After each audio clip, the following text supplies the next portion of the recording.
ሄርሜላና አብርሽ እንግዲህ ጨልሏል። ዛሬ ደግሞ አቁቶላቸዋል ማለት ነው። አረ ያዛቸው ያዟቸው ያዟቸው ያብዩ ብዬ ልጮህ እኔ ማለት ነው።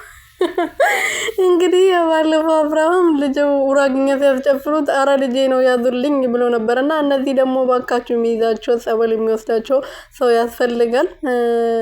የሚወድሽ ልቤ ደስ በምል ስቃይ በወድሽ አልሰለች አለኝ እያለ እንግዲህ አብርሃም ዛሬ ደግሞ ለሄርሜላ እንደዚህ እየጨፈሩ እያበዱ እየተሯሯጡ መጥተዋል። እንግዲህ አስፋልት ላይ ናቸው። አደራችሁን አስፋልት ላይ አትውጡ እናንተ ህፃን አይደላችሁም። ቀይ ምልክት አረንጓዴ ምልክት አለ እና ድንገት እንዳትጋጩ እዛ ጋር በኋላ ደግሞ እናንተን ወስዶ ሆስፒታል የሚከራተት ሰው ይኖራል ብዬ አላስብም። ሰላም ሰላም ቤተሰብ እንዴት ናችሁ? ደህና ናችሁ ወይ? እና ያለው ፈጣሪ የተመሰገነው በያላችሁበት ሰላማችሁ ብዝት ትርፍርፍ ይበልልኝ የኔ ውድና ወርቅ እንቁ የሆናችሁ ቤተሰቦቼ። እንግዲህ አብርሃምና ሄርሜላ ዛሬ ደግሞ በዚህ አይነት መልኩ ብቅ ብለዋል ማለት ነው። ሄርሜላ ዛሬ እንግዲህ አኩኩሉ እየተጫወቱ ነው።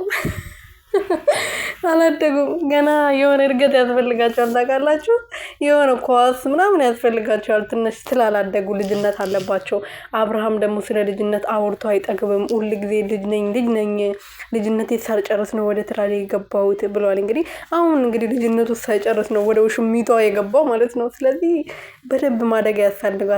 ኳስ ምናምን ያስፈልጋቸዋል ለመጫወት ማለት ነው። ለማንኛውም ቤተሰቦችዬ የሚይዛቸው ሰው ያስፈልጋቸዋል። እባካችሁ የሚይዘው ሰው ላኩላችሁ።